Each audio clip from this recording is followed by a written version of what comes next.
نحمده ونصلي على رسوله الكريم اما بعد فاعوذ بالله من الشيطان الرجيم بسم الله الرحمن الرحيم رب اشرح لي صدري ويسر لي امري واحلل عقدة من لساني يفقهوا قولي۔ ہمارا خاص موضوع ہے ماں ہو تو سراپے دعا۔ ماں ایک ایسا لفظ ہے کہ زبان سے نکلتا ہے تو دل کے اندر تک تسکین اتر جاتی ہے۔ ماں جو دکھوں کا مداوا ہے، اخلاص کی انتہا ہے، جس کے بارے میں اللہ کے رسول صلی اللہ علیہ وسلم نے فرمایا کہ اللہ تعالیٰ 70 ماؤں سے بڑھ کر محبت کرنے والے ہیں۔ اللہ تعالیٰ نے بھی اپنی محبت کی مثال ماں کی محبت سے دی کہ ماں کی محبت بے غرض بے لوث ہوتی ہے، اور حقیقت یہ ہے کہ دنیا کے کاموں میں سے عظیم کام ماں بننا ہے، اس لیے کہ یہ رب کائنات کا فیصلہ ہے اور عورت کے مقام اور مرتبے کی انتہا ہے۔ سب سے عظیم مقام عورت کا ماں ہونے کی حیثیت میں۔ حضرت عائشہ نے رسول اللہ سے سوال کیا کہ اللہ کے رسول، ایک عورت پر سب سے زیادہ حق کس کا ہے؟ تو آپ نے فرمایا اس کے شوہر کا۔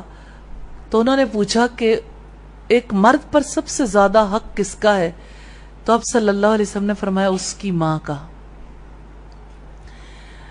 تو جس عورت کو اللہ تعالیٰ یہ اعزاز بخشے کہ اسے اس مقام بلند پر اللہ تعالیٰ فائز کر دیں، تو اس کو اللہ کا شکر ادا کرنا چاہیے۔ حقیقت یہ ہے کہ نکاح کے بعد عورت کی سب سے بڑی تمنا یہ ہوتی ہے کہ اللہ تعالیٰ نے جس مقصد کے لیے نکاح کو لازم قرار دیا، واجب قرار دیا، اب وہ مقصد پورا ہو جائے کہ اللہ تعالیٰ مجھے ماں بننے کے شرف سے نواز دے۔ مسلمان عورت کو جب اللہ تعالیٰ اس رتبہ بلند پر فائز کرتے ہیں تو وہ اللہ کے حضور شکرانے کے طور پر جھک جاتی ہے، اس کا دل بھی بچ جاتا ہے، وہ زبان سے بھی شکر ادا کرتی ہے، اور وہ سراپے دعا بن جاتی ہے۔ اور ماں کی پہلی دعا کیا ہے کہ اے میرے رب مجھے نیک اولاد عطا کرنا۔ بے شک آپ ہی ہماری دعا کو سننے والے، قبول کرنے والے۔ تو ہر ماں جو اللہ تعالیٰ کی طرف سے اس مقام پر فائز ہوتی ہے،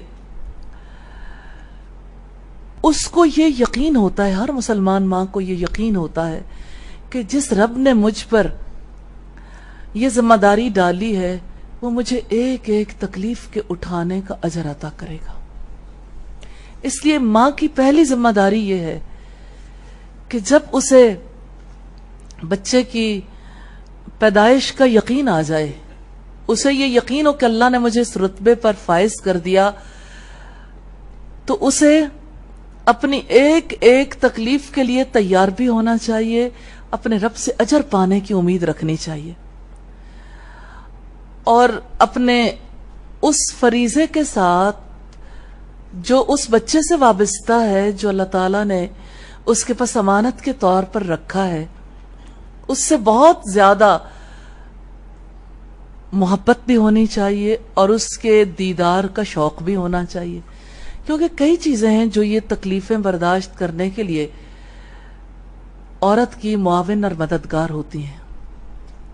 اللہ سے اجر پانے کی توقع، بچے سے محبت، بچے کو دیکھنے کا شوق، ذمہ داریوں کی ادائیگی کی صورت میں اللہ کی رضا کا ملنا، اور پھر بچے کے ساتھ خوشکن وقت گزارنا کہ اللہ تعالیٰ کی طرف سے یہ ایک تحفہ ہے۔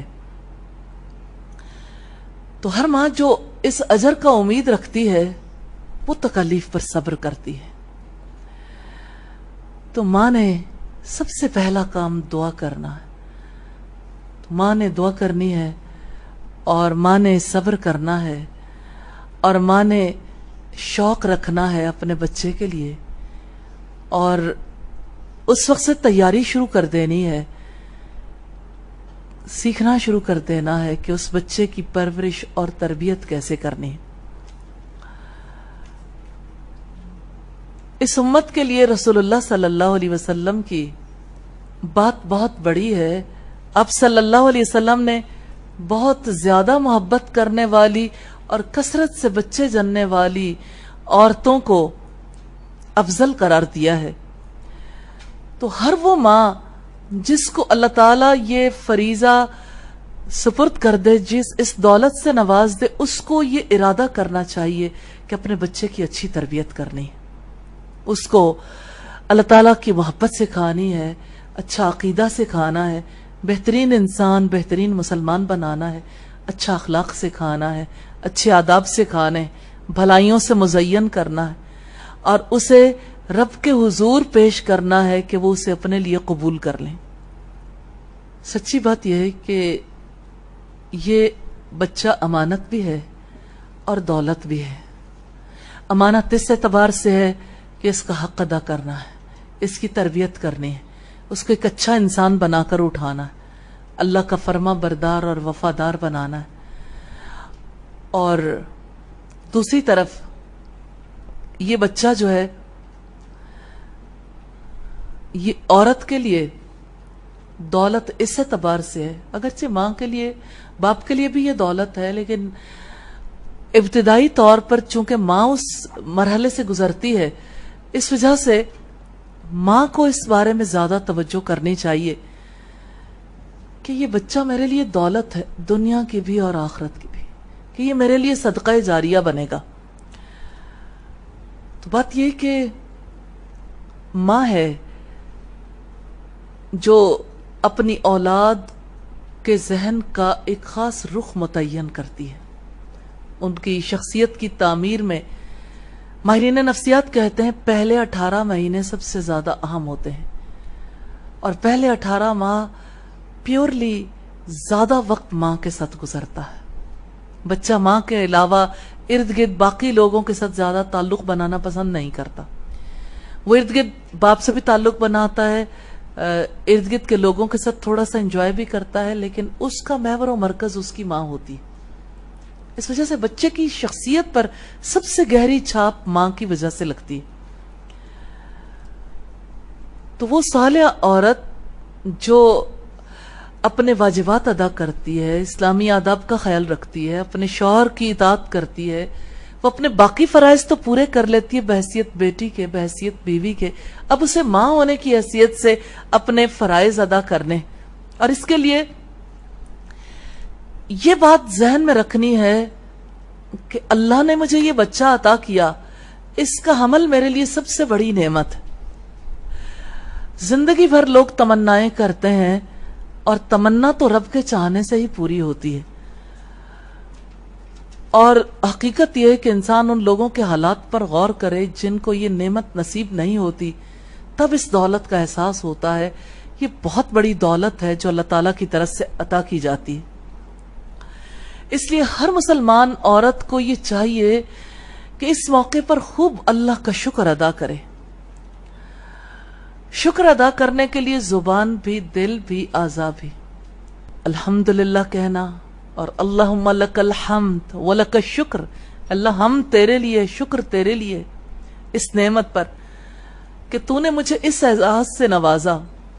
پھر اسی طرح سے اللہ سے دعا کیجئے رب ہب لی من لدنک ذریۃ طیبۃ انک سمیع الدعاء، کہ اے میرے رب مجھ کو اپنی طرف سے پاکیزہ اولاد عنایت فرما، بے شک آپ دعا کے سننے والے ہیں۔ آل عمران کی آیت نمبر 38 ہے۔ اسی طرح سے بچے کی پیدائش سے پہلے ہی سورہ ابراہیم کی آیت نمبر 40 میں جو دعا ہے رب اجعلنی مقیم الصلاۃ، کہ اے میرے رب مجھے نماز قائم کرنے والا بنا، ومن ذریتی، اور میری اولاد میں سے بھی، ربنا وتقبل دعا، اے ہمارے رب دعا قبول کر لیجئے۔ تو یہ اتنا اہم عمل ہے دعاؤں میں اپنی اولاد کو یاد رکھنا اور اولاد کے لیے نماز کی دعا کرنا، ان کی صالحیت کی، ان کی نیکی کی اور ان کے واجبات کی دعا کرنا. اور ان کے زندگی کا آغاز تو ہو جاتا ہے لیکن پیدائش سے پہلے بھی یہ دعائیں کرنا مفید رہے گا. اپنی اولاد کے لیے ضرور دعا کرنی چاہیے. اور اسی طرح سے جیسے سورہ الاحقاف کی آیت نمبر 15 میں دعا ہے، وہ دعا بھی ضرور کرنی چاہیے. وَأَصْلِحْ لِي فِي ذُرِّيَّتِي إِنِّي تُبْتُ إِلَيْكَ وَإِنِّي مِنَ الْمُسْلِمِينَ. میری اولاد کی اصلاح کر دیجئے، میں آپ سے توبہ کرتی ہوں اور میں مسلمانوں میں سے ہوں. یعنی میری زندگی کی کسی غلطی کی پرچھائی میری اولاد پہ نہ پڑ جائے کہ اللہ اسے اچھی فکر رکھنے والا بنانا، اس کا رخ اپنی جانب کرنا. اور اے اللہ میں آپ کی فرما برداری کرتی ہوں اور میں آپ سے توبہ کرتی ہوں، میری کوئی غلطی ہو تو مجھے معاف کر دیجئے اور میری اولاد کو صالح بنا کر اٹھائیے.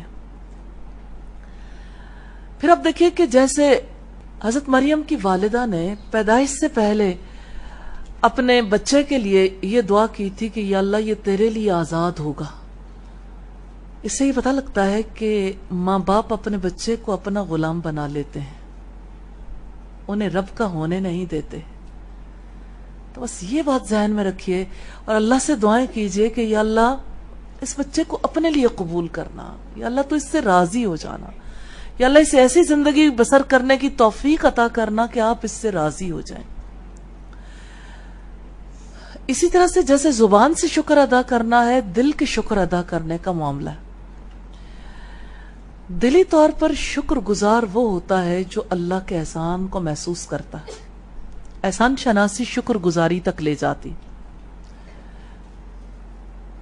جب ماں بننے کے رتبے پر کوئی عورت فائز ہو تو اسے اپنے غموں کو یاد نہیں کرنا چاہیے،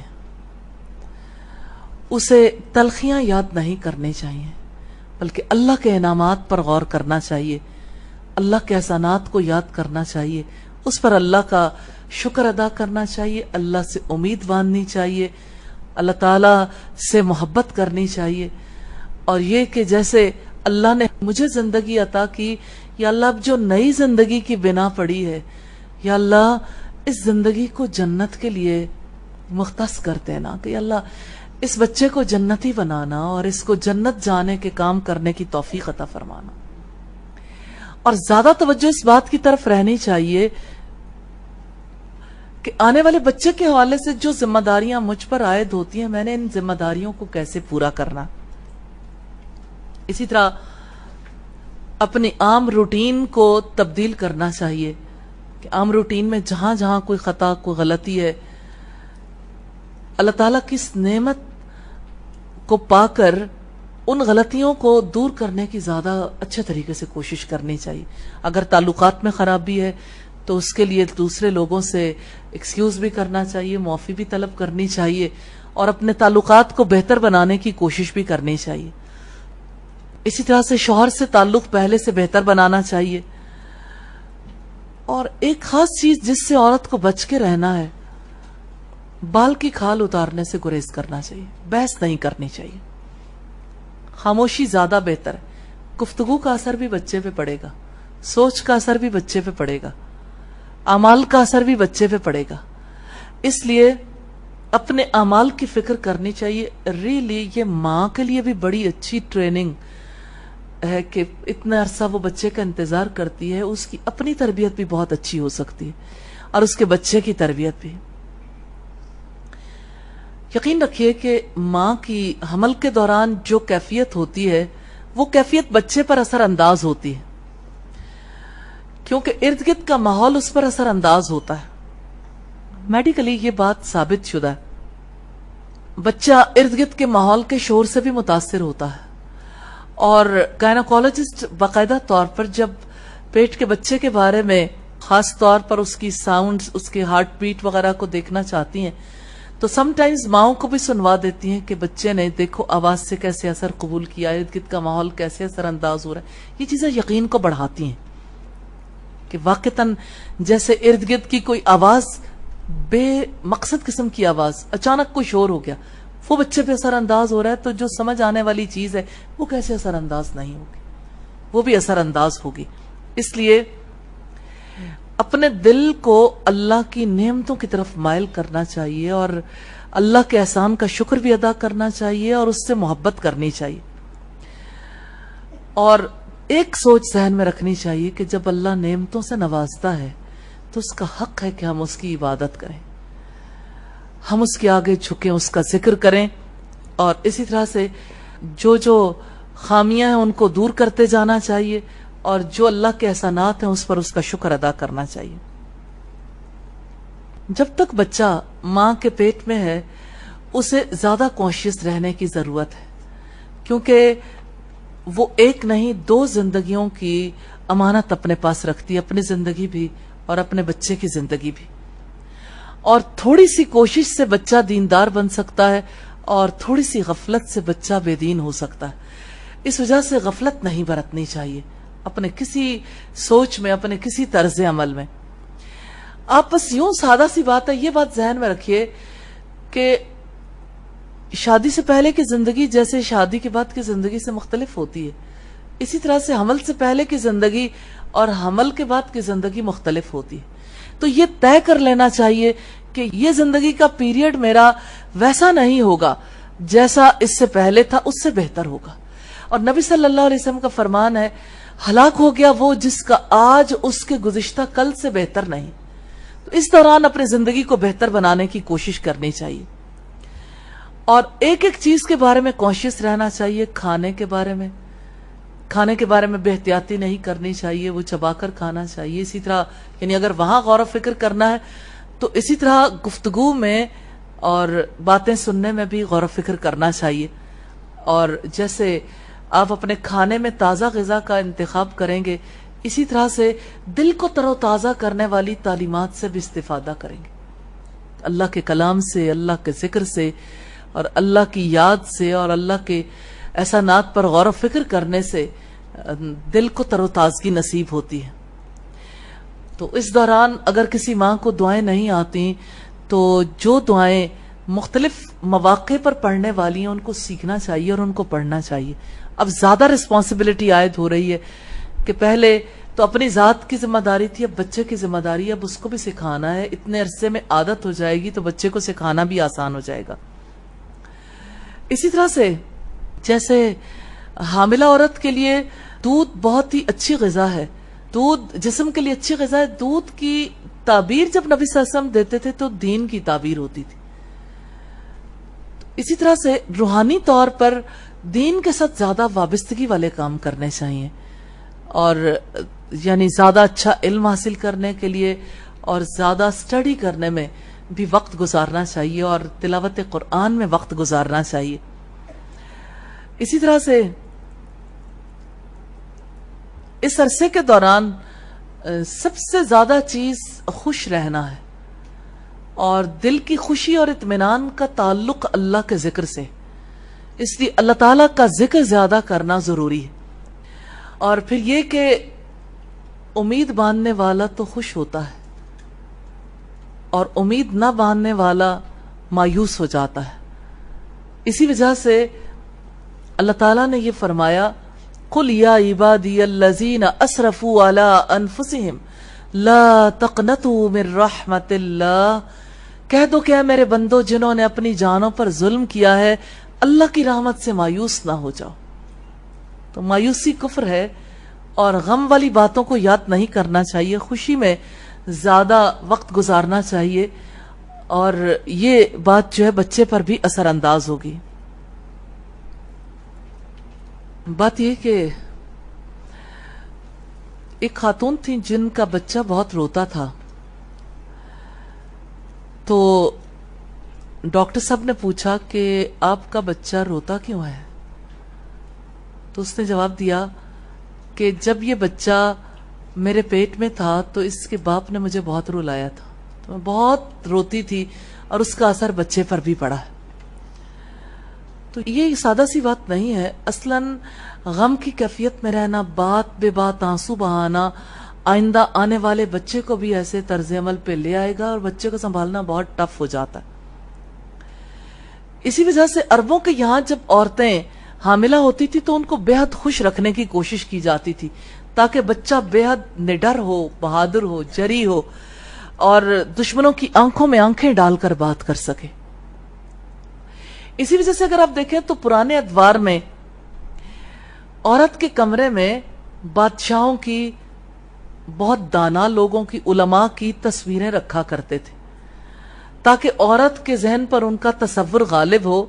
میں نہیں سمجھتی کہ ایک مسلمان ماں کو یہ طریقہ اختیار کرنا چاہیے، کیونکہ جس جگہ پہ تصویر ہوتی ہے وہاں پہ رحمت کے فرشتے نہیں آتے۔ لیکن کہنے کا مطلب صرف یہ ہے کہ پرانے ادوار میں اپنے اپنے طور طریقوں کے مطابق لوگ یہ چاہتے تھے کہ اچھے لوگوں کی شخصیات ذہن میں رہیں گی۔ ان کے نزدیک اچھی شخصیات بادشاہوں کی شخصیات تھی یا اسی طرح سے حکماء کی شخصیات تھی۔ تو ایک ماں کو ایسی شخصیات کے بارے میں پڑھنا چاہیے جن سے اللہ راضی ہو گیا، رضی اللہ عنہم ورضوا عنہ۔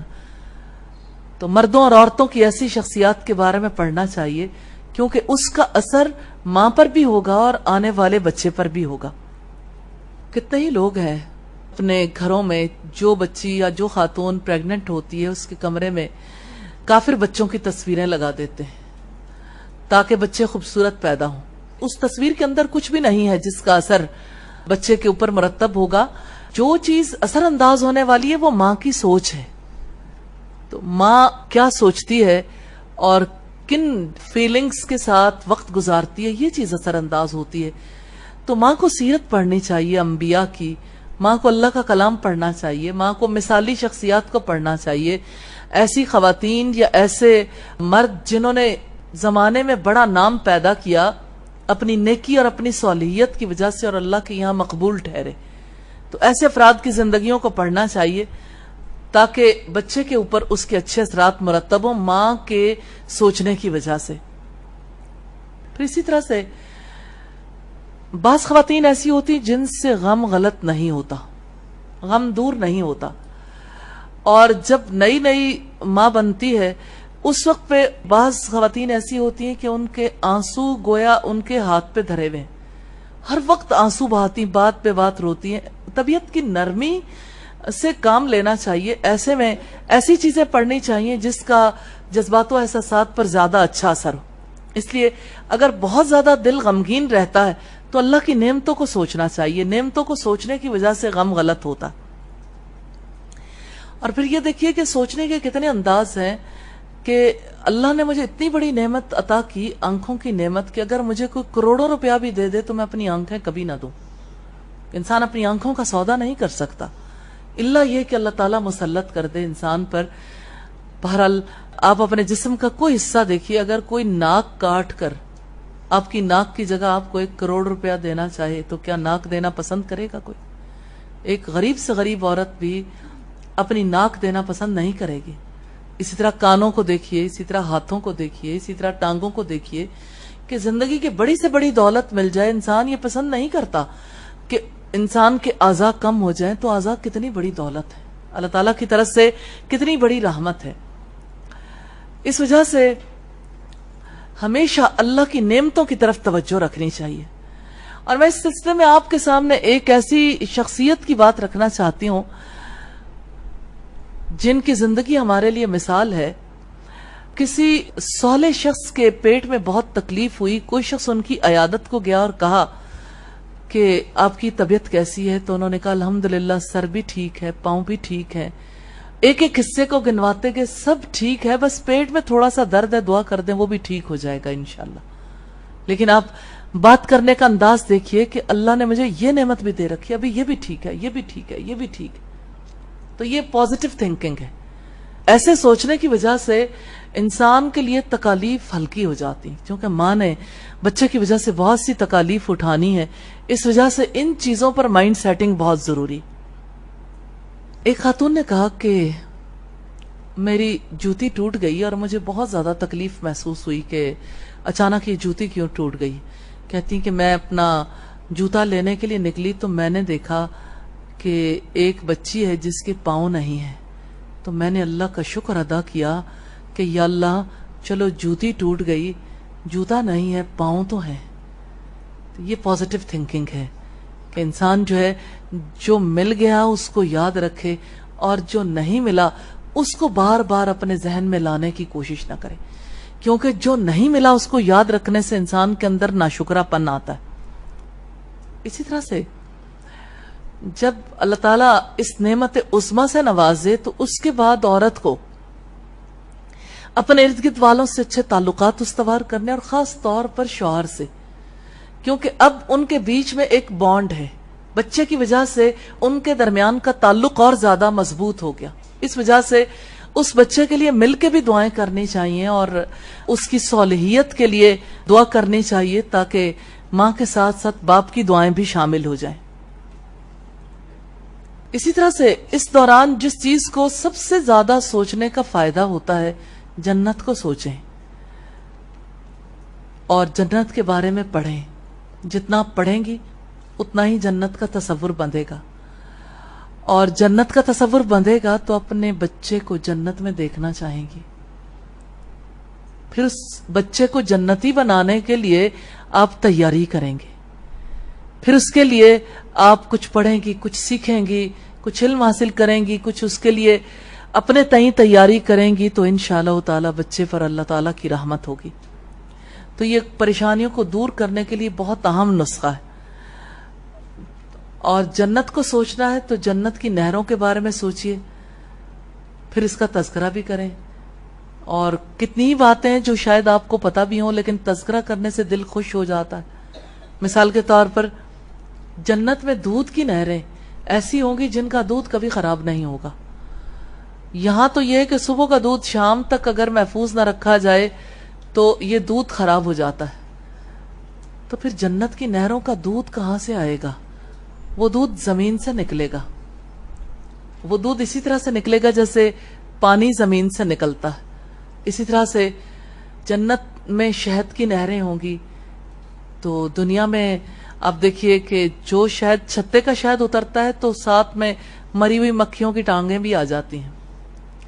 تو گھر میں آپ جتنا بھی صاف کرنے کی کوشش کریں ویسا شفاف نہیں ہوتا، پھر اس کو جب پروسیس کرتے ہیں تو شہد بہت شفاف ہوتا ہے۔ تو جنت میں پوری کی پوری نہریں، دنیا میں تو اتنی مکھیاں مل کے اتنا تھوڑا سا شہد بناتی ہیں، تو کیا جنت میں شہد کی مکھیاں ہوں گی جو یہ شہد بنائیں گی؟